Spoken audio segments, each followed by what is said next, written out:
Bonsoir à tous les auditeurs et auditrices de cette émission diffusée sur Fréquence Protestante 100.7 FM.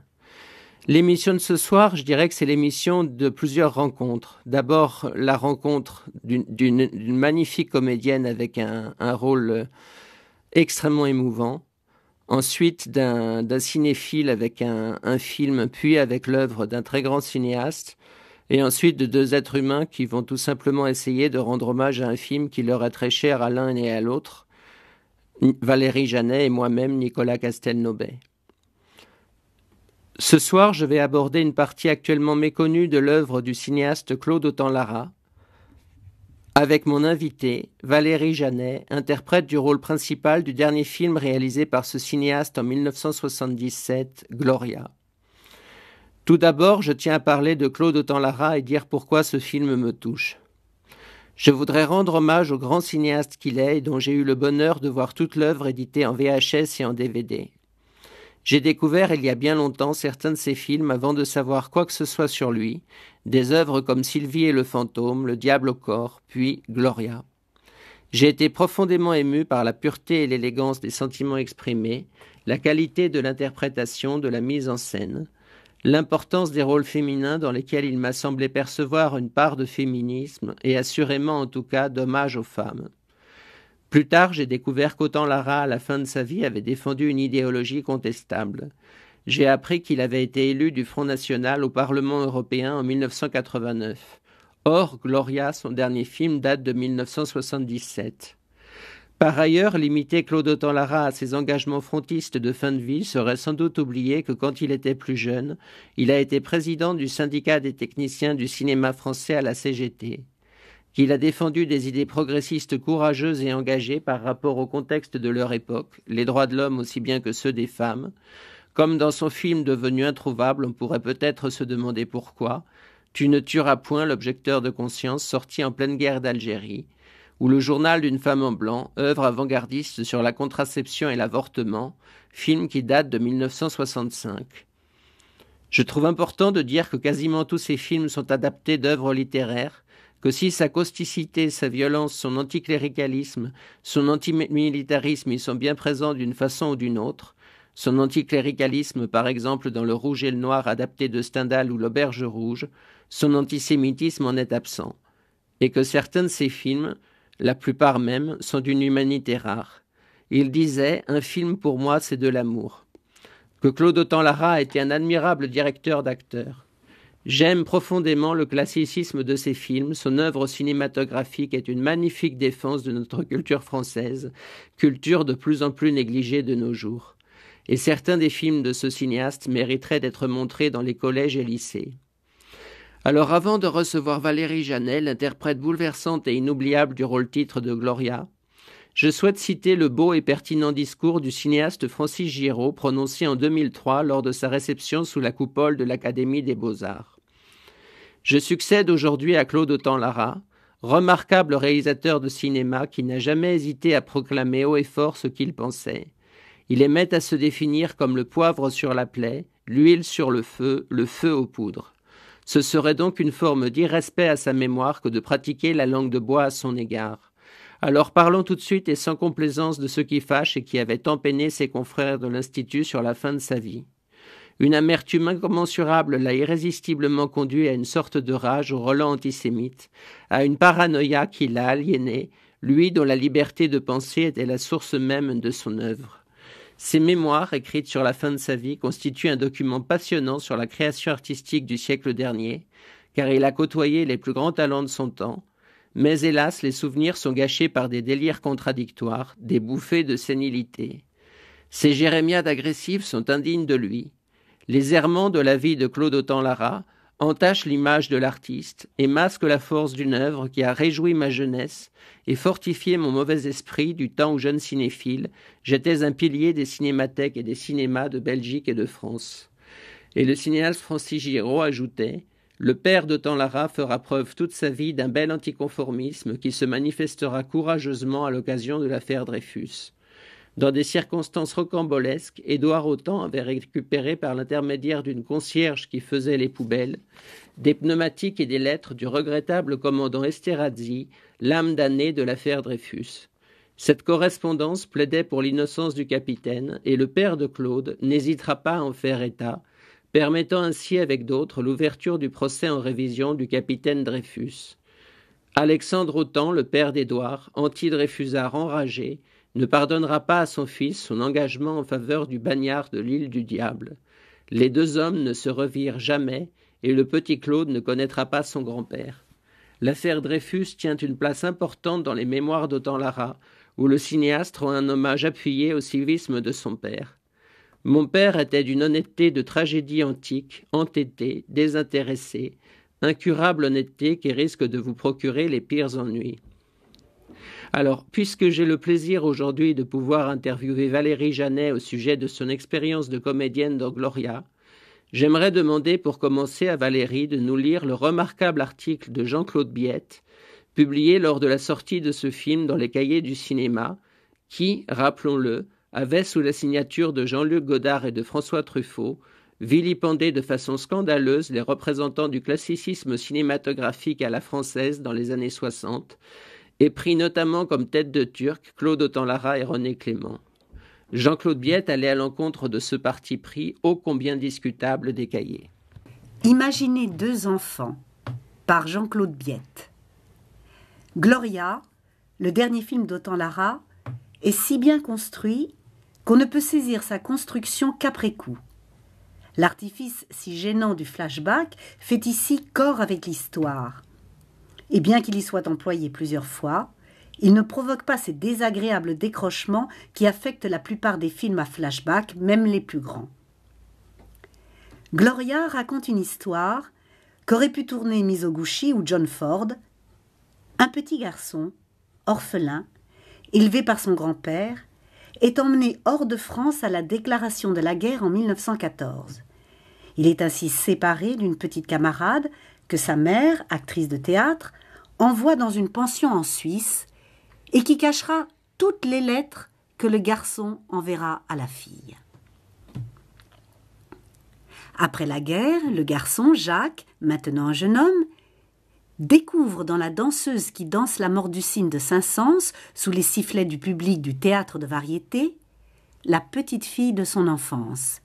Il a juste le temps d'aller dans la loge, pendant le numéro de danse, de découvrir la photo de leur enfance, lui en petit arlequin, elle en petite danseuse, de ne pas la remettre à sa place avant de se faire jeter dehors par l'entrée des artistes, de rentrer par l'entrée principale, de revenir à sa place à côté de sa fiancée américaine. Après quoi, son numéro fini, Gloria, la petite fille devenue danseuse, trouvera la photo déplacée et rêvera, à partir de cette photo, à son passé de petite fille. Après un long premier flashback, nous savons tout de la force de cette attraction et, entre autres choses, que les parents renchérissant sur la guerre ont tout fait pour séparer Gloria et Jacques.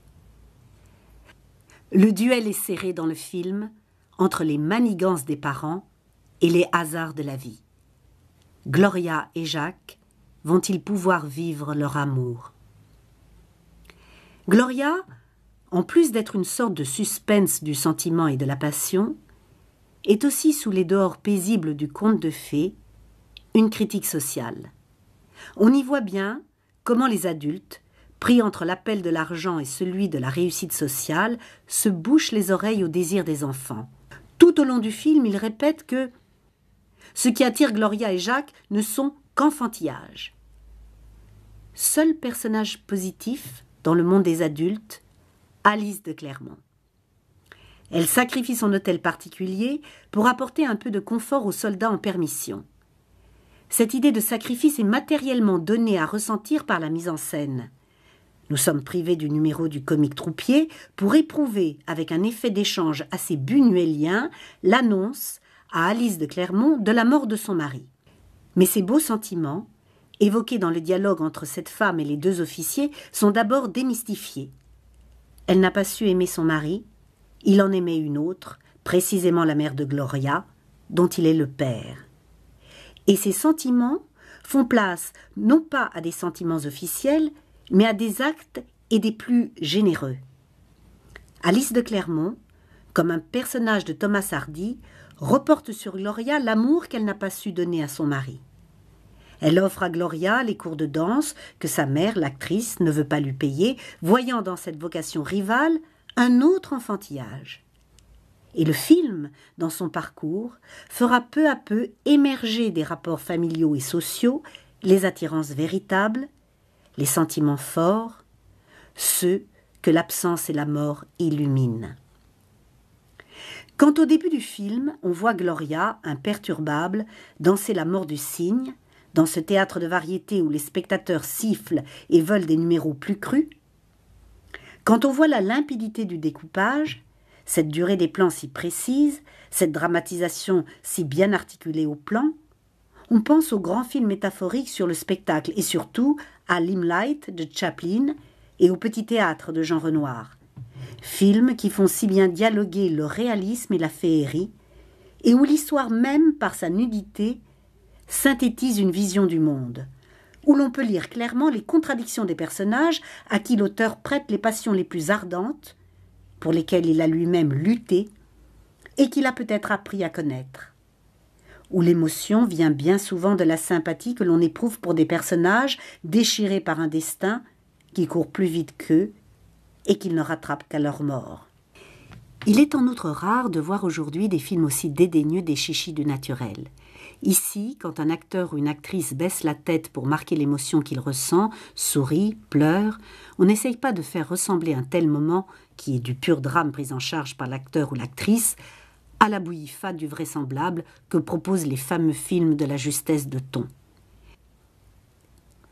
Ici, un peu à la façon dont Hitchcock nous aspire dans un suspense policier ou de terreur, le cinéaste nous demande de croire à l'histoire d'un amour dont il a construit avec art la genèse, la crise, le développement et la chute.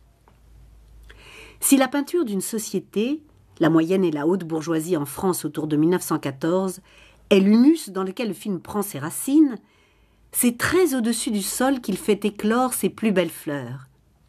On y trouve vraiment traité le thème de la grandeur d'une vocation vécue jusqu'au bout et éclairée par le contraste d'une vocation jalouse. La danse est ici montrée comme le prolongement symbolique de l'amour. Elle est liée au souvenir de la première rencontre avec Jacques et, par un juste retour des choses, permet leur rencontre après une aussi longue absence. Et le matérialisme, un peu primaire auquel on a voulu réduire autant Lara, prend aujourd'hui de singulières résonances. Il se prolonge en des zones que le cinéma a si bien explorées.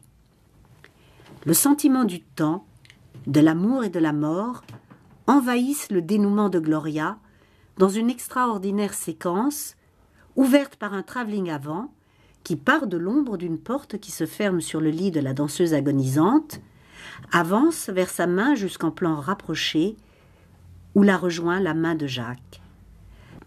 Là viendront doucement aux lèvres de Gloria des phrases dramatiques, c'est-à-dire dans leur rapport à ce moment-là du film et dans cet espace.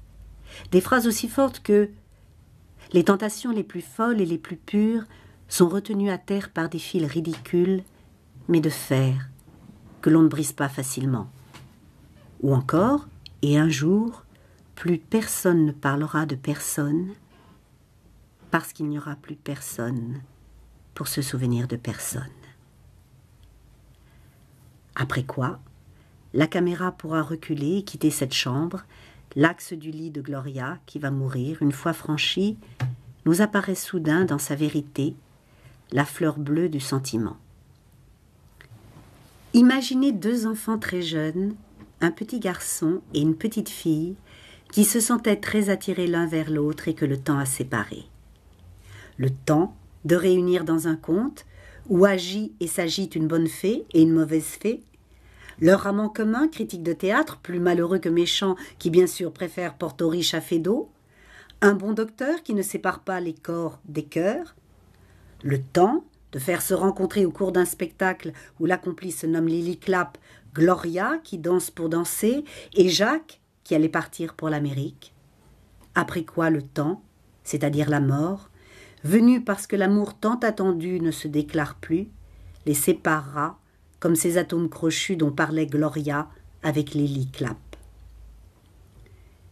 Indifférent au devenir du cinéma, Autant Lara purifie cette haine de la nouveauté et du modernisme par un travail passionné selon les méthodes techniques d'autrefois, avec la morale artisanale de l'enchantement, indifférent aux lois du marketing et de l'efficacité.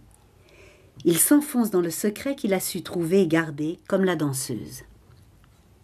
Un bref instant au centre dramatique du film, les deux protagonistes sont immobiles dans la loge. Lui, le visage caché par la photo matricielle du film, des deux enfants, de leur histoire, de leurs retrouvailles. Elle, assise les yeux fermés. L'aveu et l'accord sont matérialisés par cette fermeture soudaine et passagère de l'expression. Vaste prolongement, interrogation et mise en contradiction de ce moment centré sur cette imaginée deux enfants, dont la photo du petit arlequin et de la petite danseuse est le sésame. Gloria est un acte de foi envers cet étranger qu'est le spectateur. Ce film est la matérialisation douloureuse et vivante d'un rapport impossible que le temps perpétue. Chère Valérie Janet, j'ai été très sensible à la lecture que vous avez faite de ce texte de Jean-Claude Biette sur ce film auquel nous tenons, vous et moi, tellement, Gloria de Claude Autant-Lara, qui, je le rappelle, est le dernier film réalisé par ce cinéaste en 1977. Donc, bonsoir à vous, chère Valérie. Bonsoir Nicolas, et merci de m'avoir invité, merci de m'avoir permis de lire ce texte de Jean-Claude Biette, cette belle critique qu'il a écrite dans les cahiers du cinéma. Et j'avais lu à l'époque cette critique qui m'avait touchée. Le regard indépendant de Jean-Claude Biette sur ce film, sa sensibilité m'avait touchée. Et par la suite, j'ai vu son premier film, Le Théâtre des Matières, dont l'univers poétique m'avait impressionnée et conquise. Donc nous nous sommes rencontrés par écran parallèle et regards croisés. Et le film, par la suite j'ai tourné un film avec Jean-Claude Biette, Le Champignon des Carpates, et qui est aussi une autre forme de conte de fées, et où Jean-Claude allie le mystère à la réalité. Voilà, et donc ces deux hommes se sont croisés sur mon chemin. Je reprends la parole pour dire tout simplement que moi, ce que je dirais, c'est que si j'ai tellement été touché par ce film Gloria, c'est d'abord qu'il a des échos très profonds en moi. Je dirais que dans ma vie, il y a eu deux rencontres magnifiques avec deux films, Le Voleur de feuilles de Pierre Trabeau et Gloria d'Autant Lara, qui sont deux films qui m'ont littéralement bouleversé et que j'ai essayé de transmettre à travers mes émissions. Et par ailleurs, je tiens à dire que peut-être c'est ma dernière émission sur Fréquence Protestante, mais si les auditeurs aiment ce que je fais, sachez que j'ai aussi une chaîne YouTube et que je vais créer mon propre site internet. Donc pour revenir à Gloria, je dirais que c'est la confrontation du rêve d'un idéal, de l'imaginaire, de la pureté qui se heurte au monde des adultes. Au réel, lorsque Gloria découvrira les lettres de Jacques, puis que celui-ci la retrouvera. À la réalité lorsqu'elle apprendra que Jacques a refait sa vie. Portée par une belle écriture littéraire dans les dialogues, une finesse et une délicatesse extrême dans la mise en scène, la direction et le jeu des acteurs, la beauté imposante des décors, la poignante musique composée par Bernard Gérard, ce film n'a rien à voir par exemple avec l'acousticité de l'Auberge Rouge, l'un des plus célèbres films d'Autant Lara.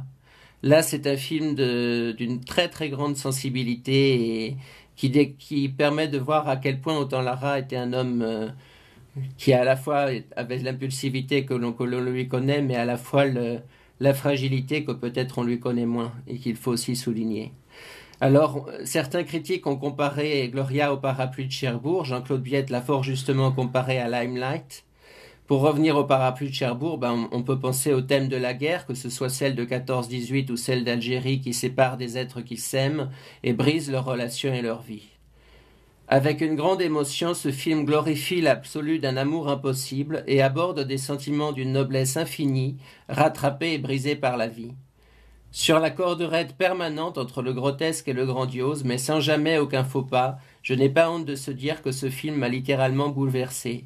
Et je voudrais dire aussi que souligner la qualité de votre interprétation du rôle de Gloria, parce que je dois dire qu'après avoir vu ce film et maintenant que je vous connais a fortiori, ça me serait très très difficile de concevoir ce film avec une autre interprète que vous dans ce rôle, où vous êtes merveilleuse. Alors, chère Valérie, je tiens tout d'abord à dire que c'est spontanément que j'ai souhaité vous rencontrer tellement j'étais sensible à votre interprétation du personnage de Gloria et qu'il est très émouvant pour moi de vous donner la parole aujourd'hui.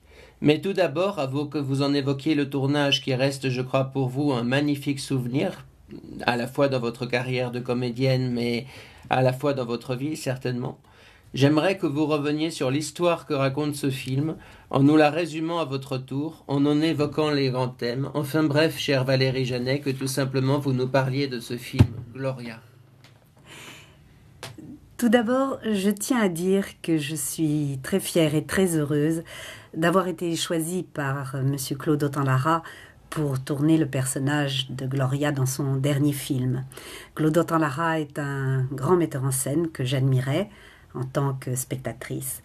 Et je pense que Gloria est un mélodrame dans toutes les règles de l'art, totalement assumé par Autant-Lara, et qui remplit son contrat avec talent, et que ce film rejoint dignement la filmographie d'Autant-Lara. Alors, il n'y a pas que dans les films qu'il y a des contes de fées, il y en a aussi dans la vie. Et je dois dire que ma rencontre avec Autant-Lara est un conte de fées. J'étais petit rat à l'opéra. J'ai fait toutes mes études à l'école de danse de l'opéra et j'avais atteint un niveau professionnel quand on est venu me demander de passer des essais pour Monsieur Autant-Lara. J'étais choisie parmi de nombreuses candidates et Autant-Lara avait d'abord cherché parmi les actrices puis les danseuses. Et il a vu en moi la possibilité d'assumer les deux parties du rôle.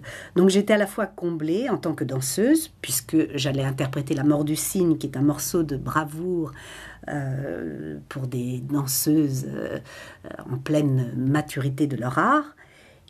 Et également, j'allais aborder la comédie avec un véritable rôle de comédienne qui recouvre un temps, c'est-à-dire de 14 à 18 ans, donc avec une évolution, et également avec une grande variété de sentiments à exprimer et de situations très profondes et très intéressantes. Alors, l'histoire, en ce qui concerne l'histoire, justement, elle débute par une scène qui est à la fois un raccourci symbolique de l'histoire et un raccourci symbolique de la vie de Gloria. Cela se passe dans un cabaret.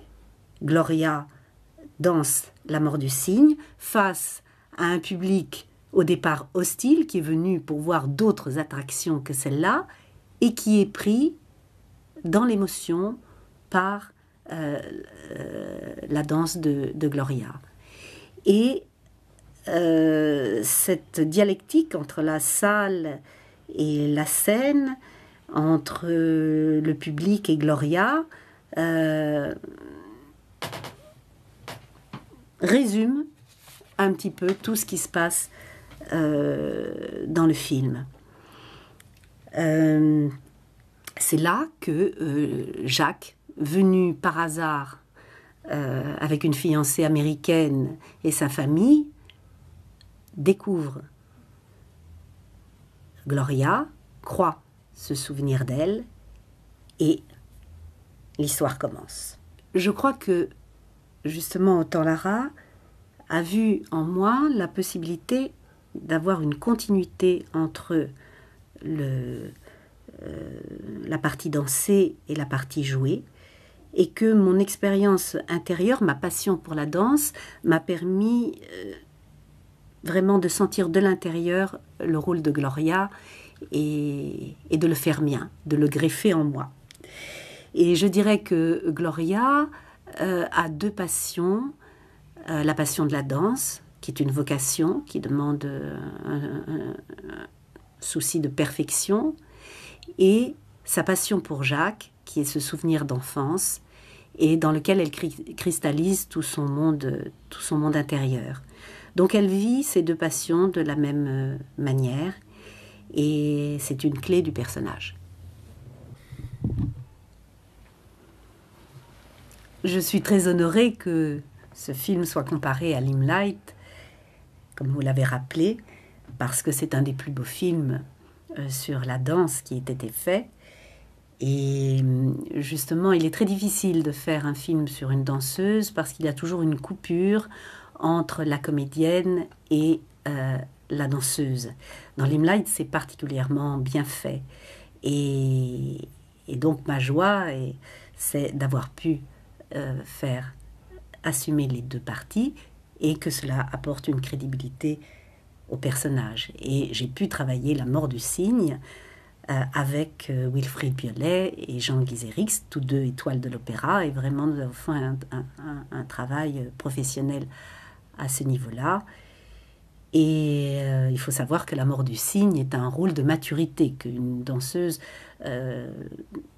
fait presque en pleine maturité de sa carrière, et que là c'est une jeune fille qui danse, et justement dans cette mort du cygne, Gloria met toute son intériorité, se livre.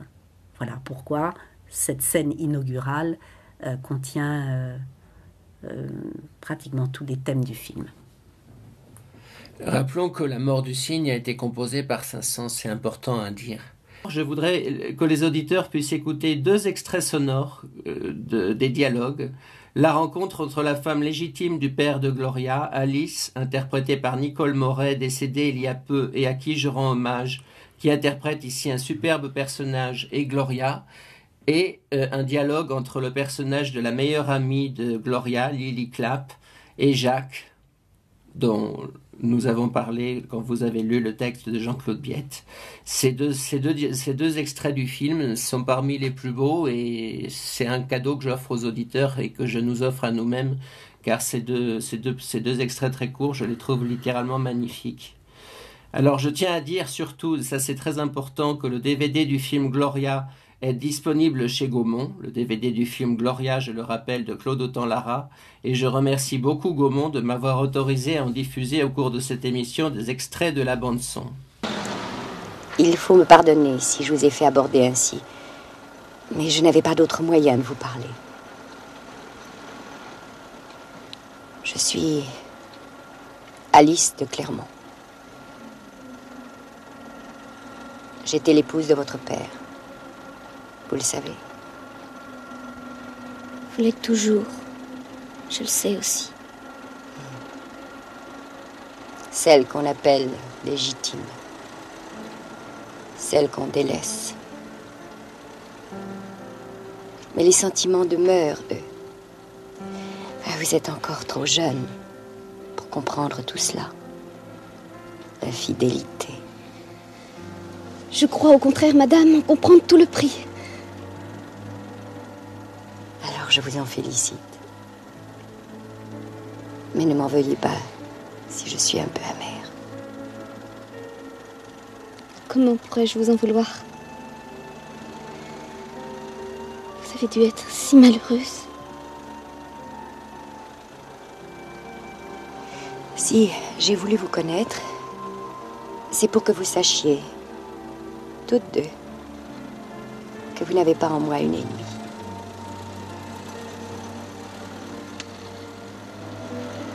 Oh, ma chérie, comme tu lui ressembles. Je n'ai jamais eu d'enfant. Je te considère comme ma fille. Veux-tu être celle que je n'ai pas eue?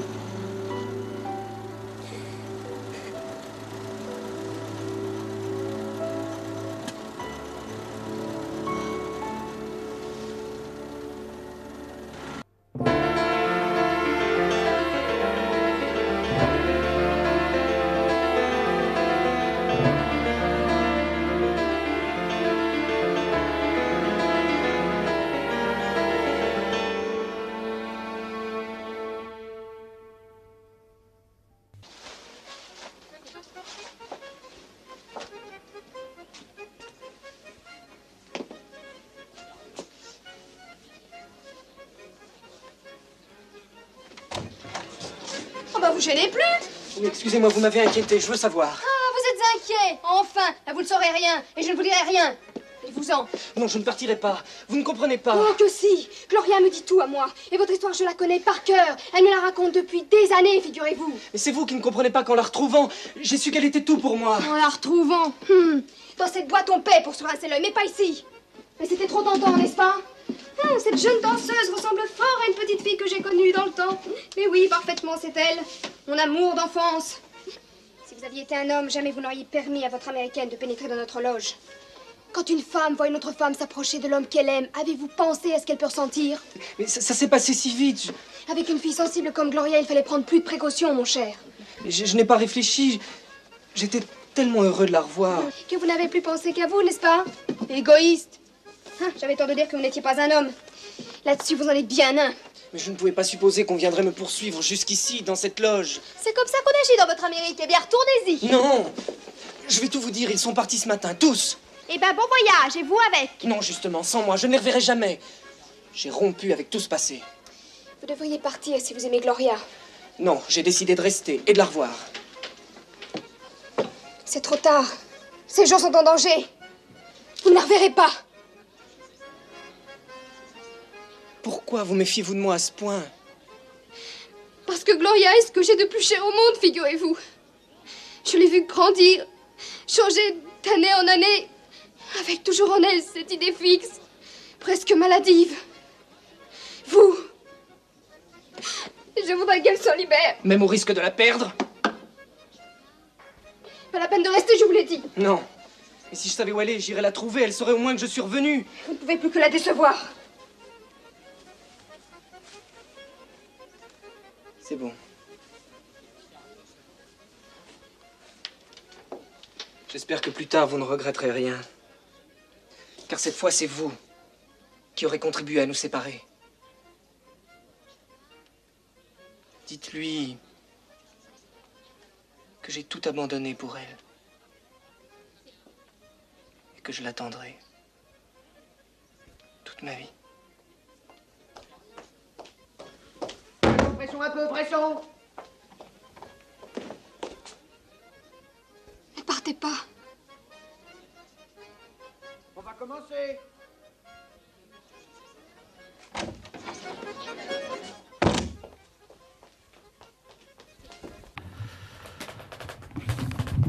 Alors, chère Valérie Janet, j'aimerais maintenant que vous nous disiez un mot de ces deux extraits dont j'ai parlé, c'est-à-dire le dialogue entre Alice et Gloria d'une part, et le dialogue entre Jacques et Lily Clapp d'autre part. Alors le dialogue entre Alice et Gloria, c'est finalement la rencontre pour Gloria de sa bonne fée, qui va changer le cours de son destin.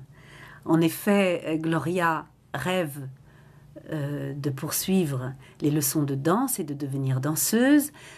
Sa mère ne veut pas, et Alice de Clermont se rapproche et vient rencontrer Gloria.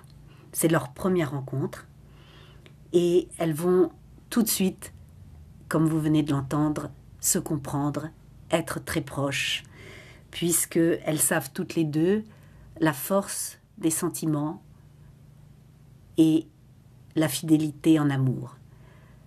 Alice dit la fidélité, vous êtes trop jeune pour comprendre cela. Non, madame, au contraire, je crois en comprendre tout le prix. Effectivement, Gloria sait ce qu'est le sentiment et la fidélité amoureuse.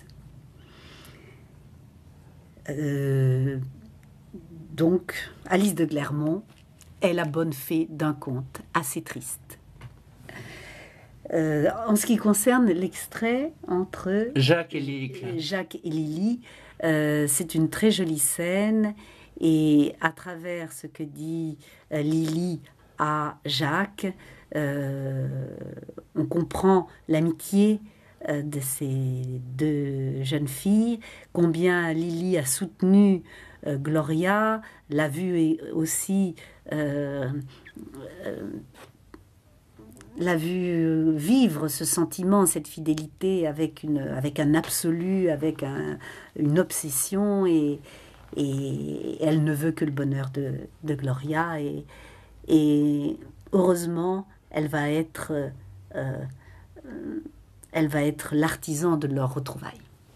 Alors à présent, chère Valérie Janet, j'aimerais que vous puissiez évoquer vos autres rôles, que ce soit au théâtre ou bien dans les autres films auxquels vous avez participé, notamment sous la direction de Gérard Mordillat et celle dont nous avons dit un mot tout à l'heure, dont vous avez dit un mot tout à l'heure, de Jean-Claude Biette. Je tiens à rappeler ou à dire aux auditeurs qui probablement ne le savent pas que vous faites partie de l'équipe du Théâtre de la Huchette et que vous jouez régulièrement le rôle de Madame Martine dans La Cantatrice chauve de Ionesco, pièce qui, rappelons-le, se joue depuis près de 60 ans et bat tous les records de longévité théâtrale. Mais Valérie, vous allez vous-même nous parler de votre carrière artistique. Alors, il n'y a pas de hasard, il n'y a que des rendez-vous.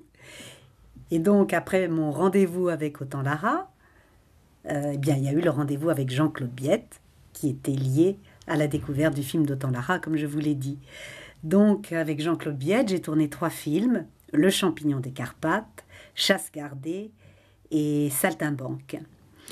Avec Gérard Mordillat, j'ai tourné en compagnie d'Antonin Artaud, avec Samy Frey dans le rôle d'Artaud, et je jouais Rolande Prevel, la femme de Jacques Prevel, qui était le jeune poète admirateur d'Artaud.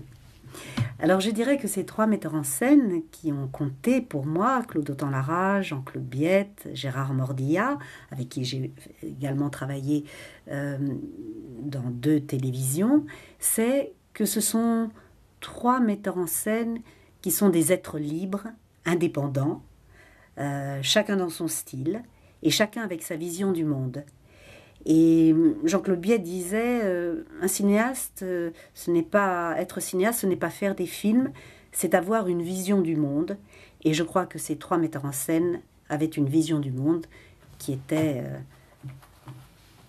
avec chacun, sa vision personnelle. Et c'était des êtres, ce sont des êtres, c'était, pour Autant-Lara et pour Biette, des personnes très, très humaines, et ils ont en commun d'être très fidèles à leurs actrices et très amicaux. En ce qui concerne encore le croisement des rencontres, au théâtre, il y a eu un monologue sur Marie-Madeleine que j'ai joué au théâtre, de Nicole Serge-Renner, et le hasard, encore une fois, a fait son œuvre. C'est-à-dire que ce texte qui m'est arrivé par hasard était en fait écrit par Nicole Serge-Renner, la compagne de Serge Renner, qui était un grand ami d'Autant-Lara, avec qui il avait une énorme correspondance. Et Nicole Serge-Renner a écrit ce très beau texte que connaissait Autant-Lara, qu'il appréciait beaucoup, et il a fait l'affiche de cette pièce. Mais la rencontre avec l'auteur était tout à fait indépendante d'Autant-Lara. Ce n'est qu'après que l'on a découvert tous les liens qui nous réunissaient. Au théâtre encore, donc vous parliez de La Cantatrice chauve. Eh bien, La Cantatrice chauve, donc de Ionesco, découvert par Nicolas Bataille, qui a monté sa première pièce. Eh bien, Nicolas Bataille connaissait très bien les parents d'Autant-Lara, Monsieur Autant et Madame Lara, Monsieur Autant, grand architecte, Madame Lara, grande sociétaire de la Comédie Française, qui, à un moment, ont créé un petit théâtre qui est très important, méconnu mais très important, qui s'appelait Art et Action, où ils ont créé les auteurs, de grands auteurs, et où ils ont fait du théâtre d'avant-garde. Et c'est là qu'intervient Nicolas Bataille, qui les a connus, qui a travaillé avec eux, qui a fait sa première mise en scène, Une saison en enfer, qui était une adaptation d'Akakia Viala, la cousine d'Autant-Lara, et quand il a monté donc La Cantatrice chauve, eh bien, Autant-Lara lui a prêté les costumes d'Occupe-toi d'Amélie, qui ont été les premiers costumes de la première représentation de la cantatrice chauve. Voilà, pour vous dire combien tout cela a des liens secrets, souterrains, et que ces hasards n'en sont pas.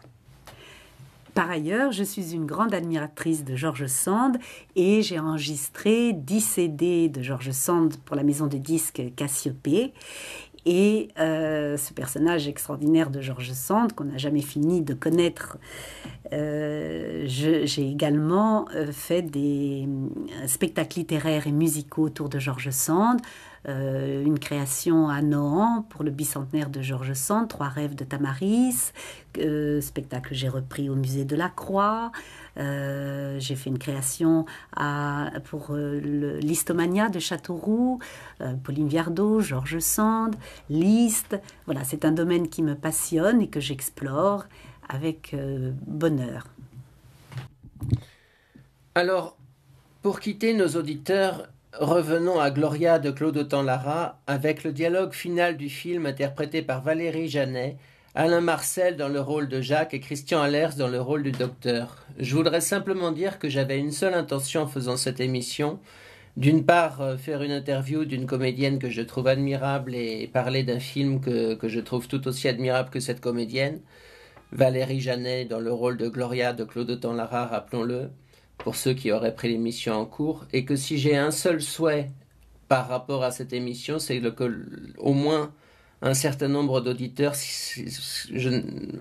puissent avoir envie d'acheter le DVD du film et puissent le voir et avoir autant de bonheur que moi à voir ce film qui est magnifique et dont les dialogues, donc, puisque j'ai fait tout un travail pour extraire les dialogues, les scènes que vous avez entendu la bande son, même sans le support de l'image, je trouve ces dialogues magnifiques et la scène finale de Gloria, la façon dont vous l'interprétez, même sans le support de l'image, et ça c'est très fort, ça, j'ai jamais pu l'entendre ce passage sonore sans avoir les larmes aux yeux.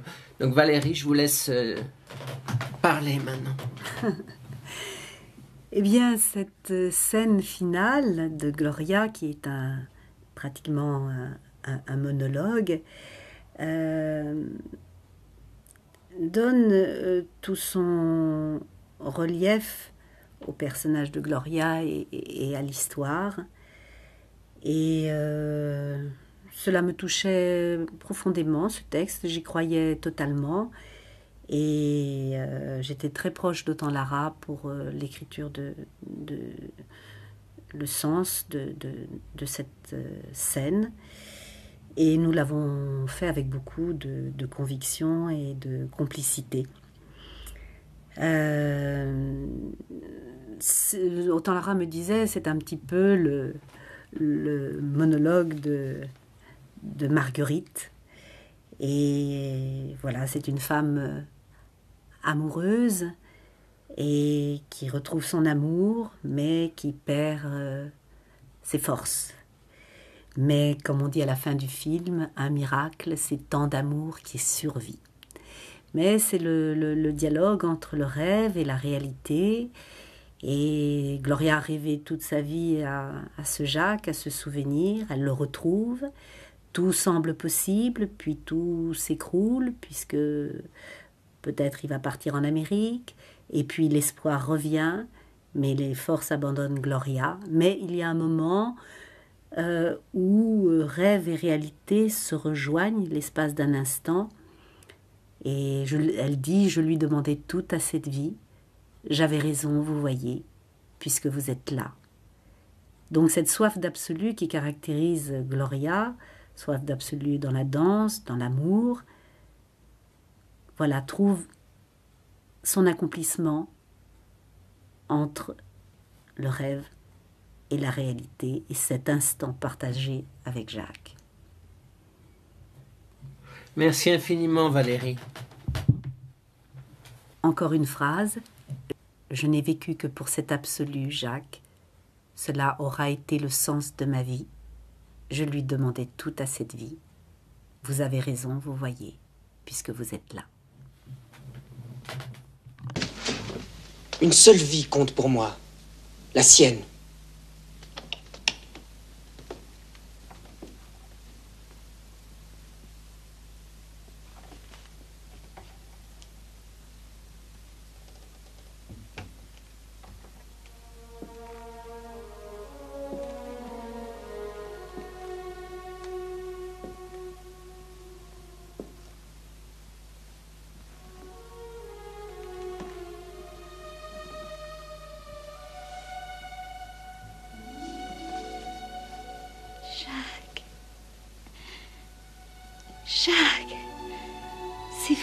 êtes là, près de moi.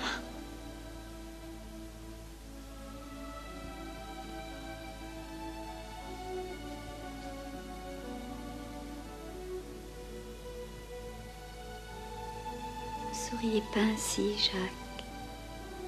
Mais pourquoi?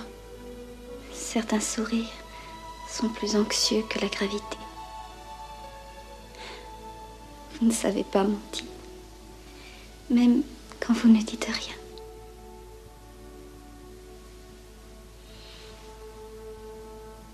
J'ai vu les visages autour de moi.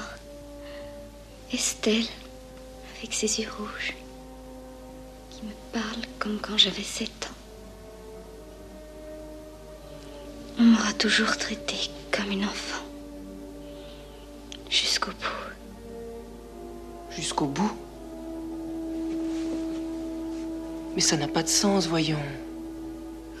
Je dois être folle, comme dit ma mère.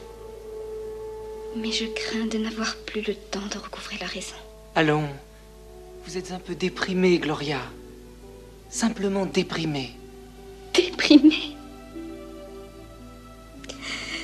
Vous m'avez fait bien du mal, Jacques. Non. Je n'ai fait que ce que les circonstances vous ont forcé de faire. Non, Jacques. Mais cela m'a fait comprendre qu'à côté de la vie idéale, il y a la vie matérielle. Qu'est-ce que vous dites? Que les tentations les plus folles et les plus pures sont retenues à terre par des fils ridicules. Mais de fer que l'on ne brise pas facilement. Je ne comprends pas. Je n'ai pas le droit, Jacques, de vous faire quitter une route. Vous êtes déjà si engagé. Nos deux destinées sont séparées. Il est trop tard pour les réunir. Voilà tout. Il n'y a plus de séparation possible entre nous, Gloria. Si. Prenez ma main. J'ai la fièvre, mes forces m'abandonnent. Je sens que je ne serai pas une bonne femme pour vous, Jacques. J'ai toujours eu le pressentiment que je mourrais jeune. Je ne suis pas faite pour ce monde. Gloria! Vous m'oublierez. Ma mère fera du théâtre. Je ne danserai plus jamais. On pleurera encore un peu, peut-être, pour mon anniversaire. Et on dira dans quelques années, tiens, elle aurait 30 ans aujourd'hui, puis 40. Les jeunes vieillissent moins vite au-delà de la vie. Et puis un jour, plus personne ne parlera de personne, parce qu'il n'y aura plus personne pour se souvenir de personne. Non, Gloria, je suis là. Et la vie vous attend. La vie nous attend. Non, Jacques. Qui sait si je verrai demain? Il faut m'obéir, il faut. C'est la plus grande preuve d'amour que je puisse encore vous donner. Je n'ai vécu que pour cet absolu, Jacques. Cela aura été le sens de ma vie. Je lui demandais tout à cette vie. J'avais raison, vous voyez, puisque vous êtes là.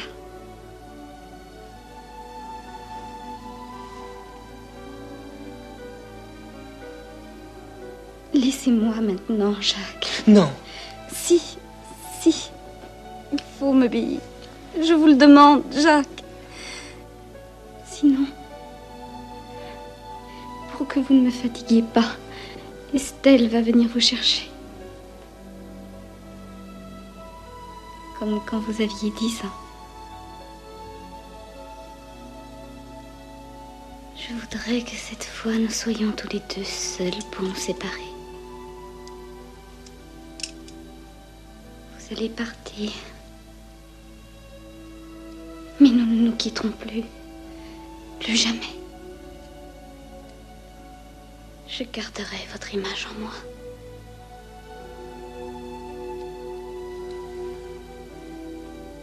Souvenez-vous du temps où nous étions des enfants.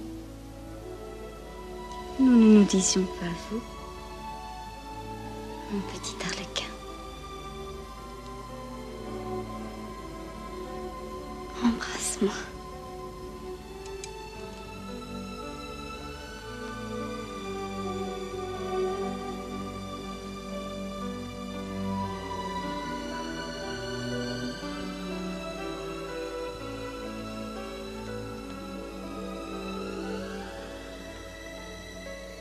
Je suis heureuse.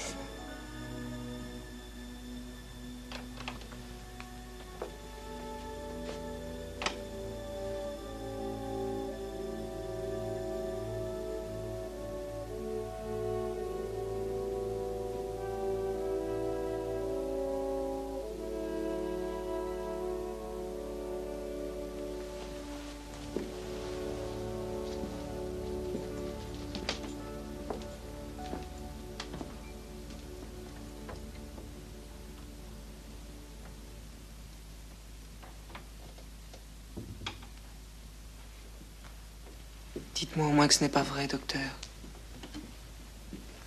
Qu'elle ne peut pas... qu'il y ait un espoir. N'a-t-elle pas eu raison d'espérer, elle? De croire en vous? Il faut espérer, toujours. Et nous l'aiderons à lutter tous les deux de toutes nos forces. Après tout, un miracle, c'est tant d'amour qui survit. Je voudrais terminer, bien sûr, en disant mon admiration et mon affection pour M. Autant-Lara, que j'ai eu la joie de connaître l'artiste, l'auteur, l'homme de cœur, de parole, l'homme de combat, l'homme sensible, l'homme blessé, parfois désespéré, mais un être humain de grande valeur que je suis heureuse d'avoir rencontré. Et j'aimerais dire que chez Autant-Lara, il y a une part de Gloria. Et puis je voulais vous remercier, cher Nicolas, de m'avoir invité aujourd'hui. Je dois à Gloria notre rencontre et je suis heureuse que ce film vous ait touché et que nous ayons eu la possibilité d'en parler aujourd'hui ensemble, en espérant tous deux que cela fera son chemin et que d'autres personnes pourront voir Gloria et l'apprécier. Alors Valérie, je vous laisse juste dire un dernier mot auquel vous teniez beaucoup. Oui, un dernier mot pour rendre hommage à l'équipe du film de Gloria. Comme disait Autant-Lara, un aspect très important du rôle du réalisateur est de provoquer un esprit de corps dans son équipe, de susciter un élan général collectif sans lequel on ne peut espérer un résultat final heureux. Le cinéma est un résultat d'équipe et je veux rendre hommage à Max Douy, son grand décorateur qui a fait tant de films avec lui et à qui on doit ces magnifiques décors de Gloria, exceptionnels à l'époque puisqu'il y avait le décor d'un bateau à Marseille, d'un cabaret, d'une maison et que c'est tout à fait exceptionnel. Rendre hommage au chef opérateur Vladimir Ivanov et à la costumière Rosine Delamarre. Voilà, tous ont contribué à la qualité du film de Gloria. Et je tiens juste à dire que les acteurs sont remarquables et souligner la qualité d'interprétation, non seulement la vôtre, mais de tous les autres interprètes du film. Et un dernier remerciement, comme il se doit à mes parents, Marie-Josée Jacques Janet, grand cinéphile et collaborateur de Henri Langlois depuis la naissance de la Cinémathèque avenue Messine jusqu'à Chaillot, où ma mère était responsable de la salle et où elle a été sa collaboratrice jusqu'à la mort de Langlois en 1977. Et Autant-Lara fait une minute de silence pour Henri Langlois sur le plateau.